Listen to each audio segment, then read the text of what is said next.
नमस्कार विद्यार्थी मित्रांनो, मराठी नोकरी यूट्यूब चॅनलवर आपल्या सर्वांचं स्वागत आहे. आज आपण या व्हिडिओमध्ये पहा सर्व स्पर्धा परीक्षेसाठी TCS पॅटर्ननुसार महत्त्वाचे घेतलेले आपण 20 प्रश्न या व्हिडिओमध्ये पाहत आहोत.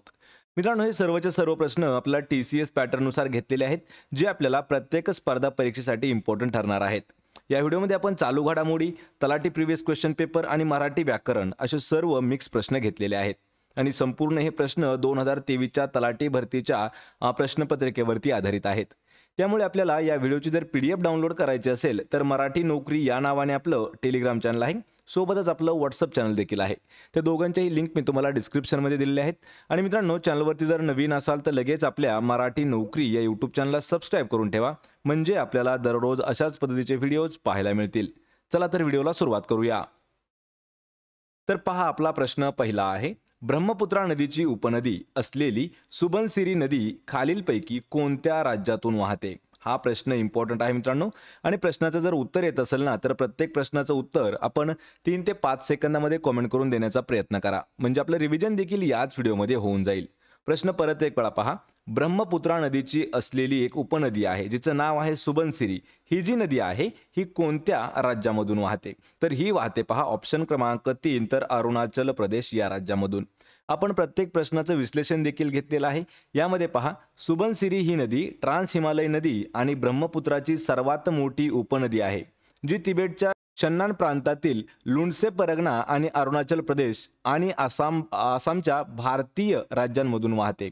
अरुणाचल प्रदेशातील अप्पर सुबनसिरी आणि लोअर सुबनसिरी या जिल्ह्यांना याच नदीवरून नावं देखील देण्यात आलेले आहेत.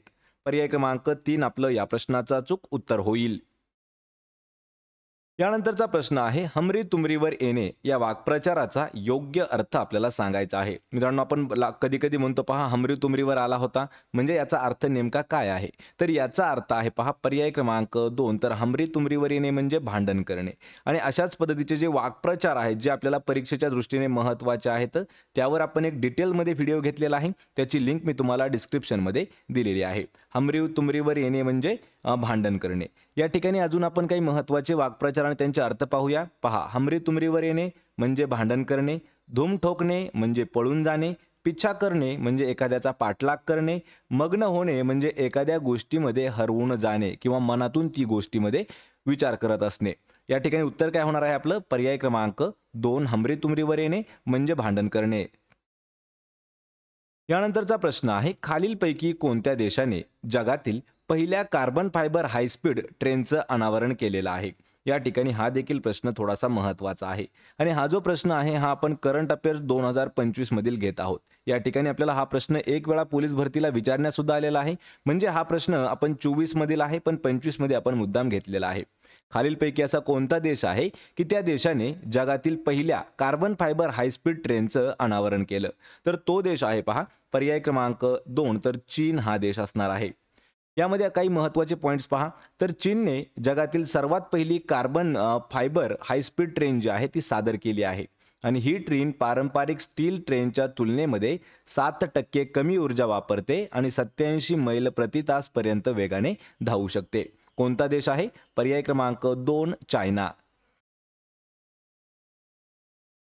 यानंतरचा प्रश्न आहे, कोणत्या राज्याने महिलांना राज्यातील सर्व सरकारी नोकऱ्यांमध्ये 35% आरक्षण देण्याच्या प्रस्तावाला मान्यता दिलेली आहे? हा देखील प्रश्न थोडासा महत्त्वाचा आहे. प्रश्न परत एक वेळा पहा.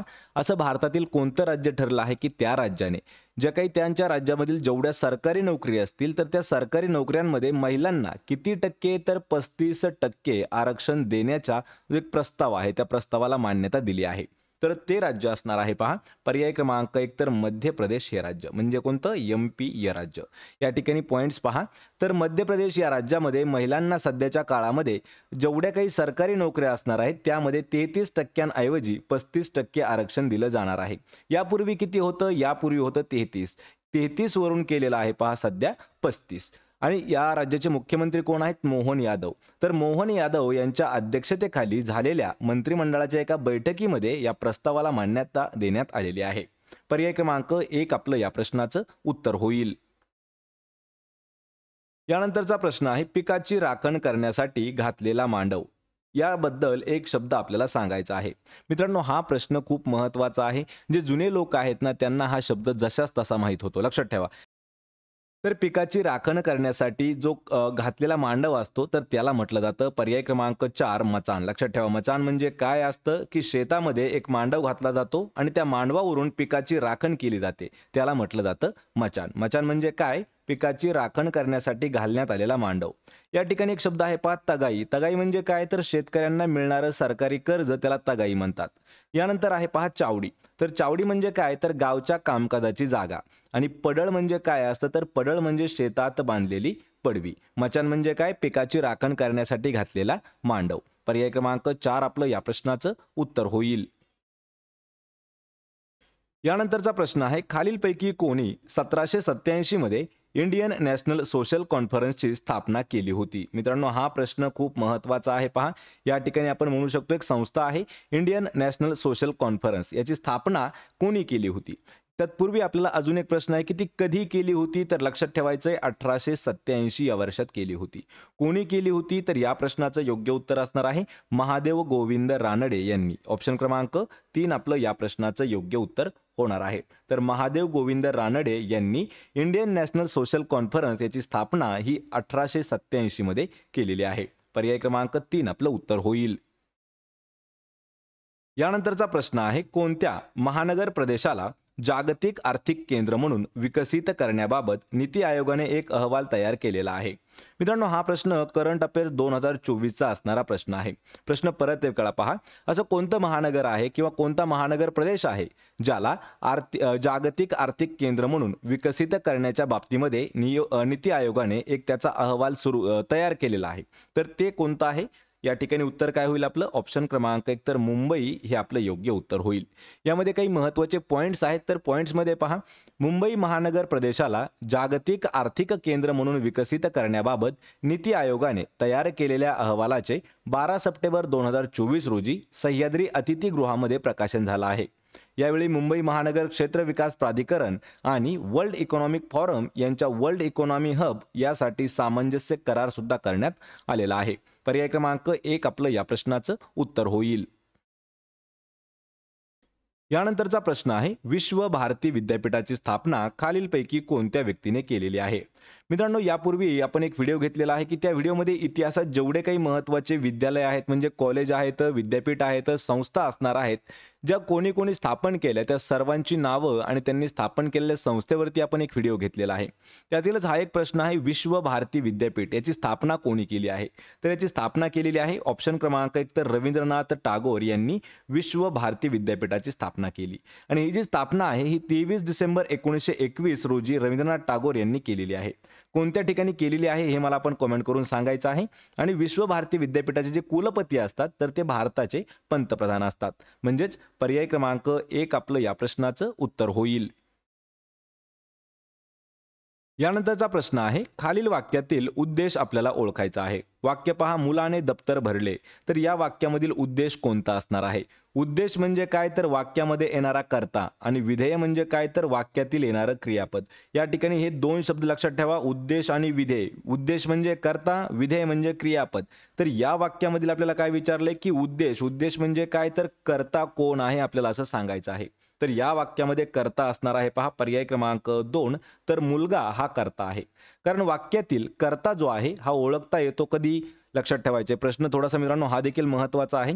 वाक्यातील कर्ता ओळखता म्हणजेच वाक्यातील क्रियापदाच्या मूळ धातूला नारा, नारी आणि नारे हे प्रत्यय कोण आहे? लक्षात ठेवा, कोण आणि काय प्रश्न जर तयार होत असतील किंवा असे जर प्रश्न येत असतील तर त्याचं उत्तर त्या वाक्याचा कर्ता असतो. म्हणजे काय? मुलाने दप्तर भरले. कोणी दप्तर भरले? तर मुलाने दप्तर भरले. म्हणजे मुलाने हा जो शब्द आहे हा कर्ता आलेला आहे.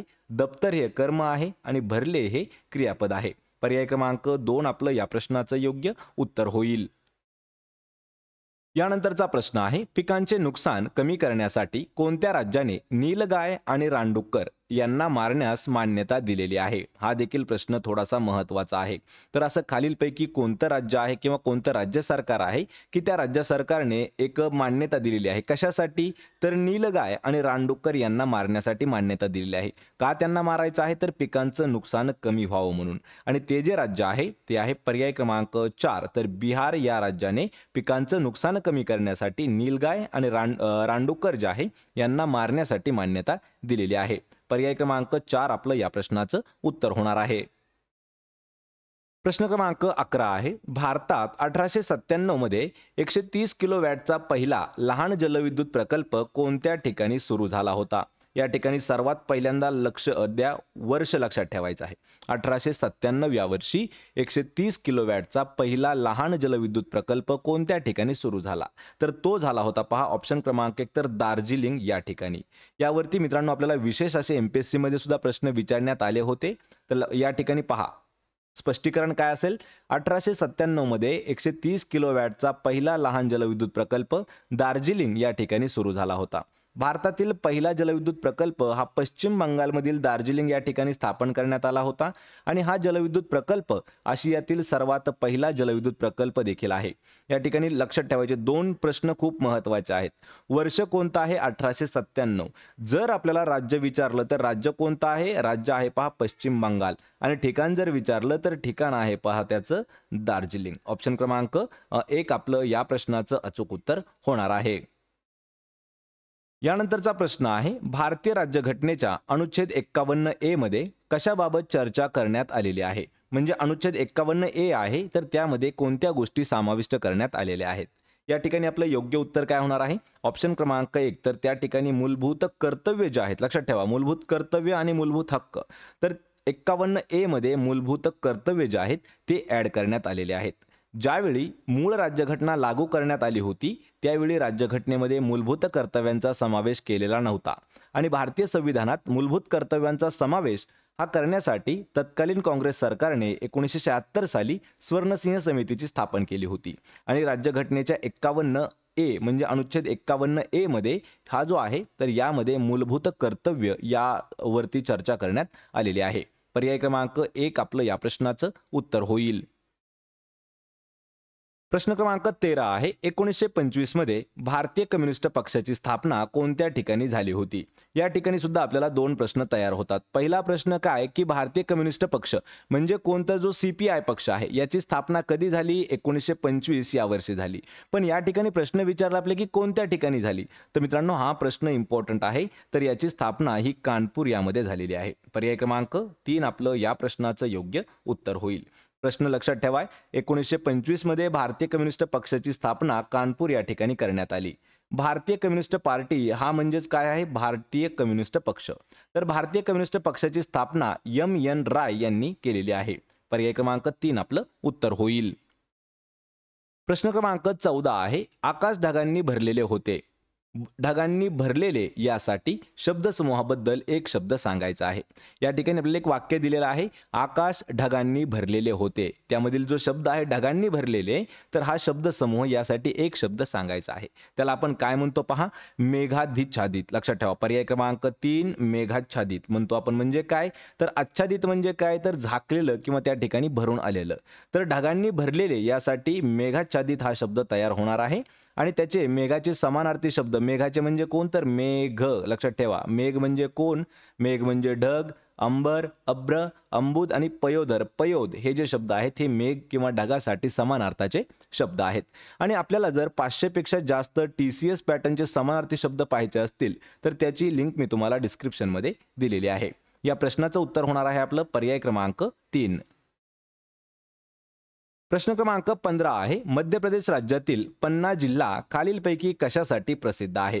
यावरती प्रश्न आपल्याला MPSC ची प्री एक्झाम झाली होती त्यामध्ये सुद्धा विचारण्यात आला होता. पोलीस भरतीमध्ये हा प्रश्न आपल्याला 3 वेळा विचारण्यात आलेला आहे. मध्य प्रदेश राज्यातील पन्ना हा जिल्हा कशासाठी प्रसिद्ध आहे? तर तो आहे ऑप्शन क्रमांक 2 हिऱ्यांच्या खाणीसाठी प्रसिद्ध आहे पहा पन्ना हा जिल्हा. यापूर्वी एक प्रश्न विचारला होता की हिऱ्यांच्या खाणीसाठी प्रसिद्ध असणारा पन्ना जिल्हा कोणत्या राज्यामध्ये आहे? तर तो आहे पहा मध्य प्रदेश या राज्यामध्ये. ऑप्शन क्रमांक 2 आपलं या प्रश्नाचं उत्तर होईल. प्रश्न क्रमांक 16 आहे. खालीलपैकी कोणते फंक्शन म्हणजे काय? तर कार्य हे ऑपरेटिंग सिस्टीमद्वारे केले जाते. या ठिकाणी पहिल्यांदा कार्य पहा. Process management, file management, security management हे जे 3 कार्य आहेत हे कसे आहेत आणि चौथं काय आहे, दिलेले सर्व पर्याय बरोबर असणार आहेत. म्हणजे या ठिकाणी प्रश्न काय आहे की जी ऑपरेटिंग सिस्टम असते म्हणजे जी की OS असते कम्प्युटरची, तर त्याद्वारे कोणते कामं केले जाऊ शकतात. तर या ठिकाणी उत्तर आहे आपलं पर्याय क्रमांक 4, तर दिलेले सर्व. म्हणजे त्या ठिकाणी काय आपण करू शकतो, प्रोसेस मॅनेजमेंट ज्याला आपण प्रक्रिया व्यवस्थापन म्हणतो, फाईल मॅनेजमेंट ज्याला फाईल व्यवस्थापन म्हणतो आणि सिक्युरिटी मॅनेजमेंट त्याला सुरक्षा व्यवस्थापन म्हणतो. यामध्ये process management, file management, security management हे सर्व कार्य हे ऑपरेटिंग सिस्टमद्वारे केले जातात आणि ऑपरेटिंग सिस्टम संगणकाच्या सर्व प्रक्रिया व्यवस्थापित करण्यासाठी कार्य करत असते. संगणकाची सर्व हार्डवेअर उपकरणे जसं की कीबोर्ड झालं, माऊस झालं इत्यादी जेवढ्या काही गोष्टी आहेत त्याला व्यवस्थापित करण्याचं काम म्हणजे हँडल करण्याचं काम ऑपरेटिंग सिस्टमद्वारे केलं जातं. ऑप्शन क्रमांक 4 आपलं या प्रश्नाचं योग्य उत्तर होईल. प्रश्न क्रमांक 17 आहे, फॉर्च्यून इंडियाने 4 सप्टेंबर 2024 रोजी जाहीर केलेल्या सर्वाधिक कर भरणाऱ्या भारतीय सेलिब्रिटींच्या यादीमध्ये अव्वल स्थानी कोण आहे? या ठिकाणी थोडासा प्रश्न समजावून घ्या. प्रश्न असा आहे की फॉर्च्यून इंडियाने एक अहवाल जाहीर केला होता किंवा त्यांनी एक लिस्ट जारी केली होती. कधी केली होती? 4 सप्टेंबर 2024 ला. तर ती लिस्ट अशी होती की त्या लिस्टमध्ये सर्वाधिक कर म्हणजे काय, तर सर्वात जास्त टॅक्स भरणारे भारतीय सेलिब्रिटींची यादी होती. त्यामध्ये सर्वात पहिल्या क्रमांकावरती होते पहा पर्याय क्रमांक 1 तर शाहरुख खान. शाहरुख खान हा देशातील सर्वाधिक टॅक्स भरणारा सेलिब्रिटी ठरला आहे. त्यांनी 92 कोटी रुपयांचा टॅक्स भरला असून फॉर्च्यून इंडियाने 4 सप्टेंबर 2024 रोजी म्हणजे आर्थिक वर्ष 2023-2024 मध्ये सर्वाधिक कर भरणाऱ्या भारतीय सेलिब्रिटींची यादी जाहीर केली. तर भारतीय खेळाडूंमध्ये विराट कोहली आघाडीवर आहे, तर करीना कपूर ही देशातील सर्वात जास्त टॅक्स भरणारी महिला सेलिब्रिटी ठरली आहे. पर्याय क्रमांक 1 आपलं या प्रश्नाचं उत्तर होईल. यानंतरचा प्रश्न आहे, खालीलपैकी अव्ययीभाव समासाचे उदाहरण आपल्याला ओळखायचं आहे. मित्रांनो, मराठी व्याकरण सर्वात महत्त्वाचा असणारा घटक आहे पहा, त्यामुळे आपण यामध्ये 5 असे प्रश्न घेतलेले आहेत जे आपल्याला महत्त्वाचे असणार आहेत. तर अव्ययीभाव समासाचं उदाहरण कोणतं आहे? तर या ठिकाणी आपलं उत्तर होईल पर्याय क्रमांक 2 तर गैरवाजवी हे अव्ययीभाव समास आहे. या ठिकाणी सर्वात पहिली गोष्ट म्हणजे की अव्ययीभाव समास म्हणजे काय? जेव्हा सामासिक शब्दातील पहिले पद अव्यय असून ते महत्त्वाचे असते तेव्हा त्यास अव्ययीभाव समास असं म्हटलं जातं. असे सामासिक शब्द हे क्रियाविशेषणासारखे वापरले जातात आणि संस्कृत प्रमाणेच फारसी उपसर्ग यामध्ये वापरून अव्ययीभाव समास बनतो. म्हणजेच पर्याय क्रमांक 2 गैरवाजवी हे आपलं उत्तर असणार आहे. प्रश्न क्रमांक 19 आहे, शारजाह क्रिकेट स्टेडियमच्या वेस्ट स्टँड याचे नामकरण खालीलपैकी कोणत्या भारतीय क्रिकेटपटूच्या सन्मानार्थ करण्यात आलेलं आहे? जी पहा, लक्षात ठेवा हा प्रश्न थोडासा महत्त्वाचा आहे. शारजा क्रिकेट स्टेडियम हे कोणत्या देशात आहे हे मला कमेंट करून आपण सांगायचं आहे आणि त्या स्टेडियमच्या वेस्ट स्टँड जे आहे तर त्याचं नामकरण कोणत्या क्रिकेटपटूच्या सन्मानार्थ ठेवण्यात आलेलं आहे? तर तो क्रिकेटपटू आहे पहा ऑप्शन क्रमांक 4 तर सचिन तेंडुलकर याच्या सन्मानार्थ ते वेस्ट स्टँडचं नाव जे आहे ते ठेवण्यात आलेलं आहे. पर्याय क्रमांक 4 आपलं या प्रश्नाचं योग्य उत्तर होईल. प्रश्न क्रमांक 20 आहे, दिवस दीर्घ असणे आणि रात्र लहान असणे हे उत्तर भारतातील कोणत्या ऋतूचं एक वैशिष्ट्य आहे? या ठिकाणी प्रश्न हा देखील महत्त्वाचा आहे. जर आपल्याला कोणी विचारलं तर हा भूगोलावरती विचारण्यात आलेला प्रश्न आहे. दीर्घ दिवस म्हणजे काय, तर दिवस मोठा असणे आणि रात्र लहान असणे हे उत्तर भारतातील कोणत्या ऋतूचं वैशिष्ट्य आहे? तर तो ऋतू आहे पर्याय क्रमांक 2 तर उन्हाळ्यामध्ये काय होतं पहा, दिवस जो आहे तो दीर्घ असतो आणि रात्र जी आहे ना ती लहान असते. पर्याय क्रमांक 2 आपलं या प्रश्नाचं योग्य उत्तर होईल. यामध्ये काही पॉईंट्स आहेत पहा, तर उन्हाळ्यामध्ये हवामान उष्ण आणि कोरडं असतं आणि उन्हाळ्यात दिवस मोठा आणि रात्र लहान असते आणि हे जे आहे हे उत्तर भारतामध्ये उन्हाळा ऋतूचं एक वैशिष्ट्य आहे. पर्याय क्रमांक 2 आपलं उत्तर होईल. तर मित्रांनो, हे होते महत्त्वाचे 20 प्रश्न जे आपल्याला तलाठी भरतीमध्ये विचारण्यात आलेले होते TCS पॅटर्ननुसार. आपल्याला या 20 पैकी किती प्रश्नाची उत्तरं देता आली हे मला कमेंट करून नक्की सांगा. व्हिडिओ आवडला तर व्हिडिओला लाईक करा, मित्रांमध्ये व्हिडिओ शेअर करा आणि आपल्या मराठी नोकरी यूट्यूब चॅनलला सबस्क्राईब करायला विसरू नका. आपण प्रत्येक व्हिडिओची PDF अगदी फ्रीमध्ये पोस्ट केलेली आहे. त्यासाठी आपलं टेलिग्राम चॅनल जाऊन जॉईन करा. त्याची लिंक मी तुम्हाला डिस्क्रिप्शनमध्ये दिलेली आहे. आपण भेटूया पुढच्या एका अशाच नवीन व्हिडिओमध्ये. तोपर्यंत जय हिंद, जय महाराष्ट्र.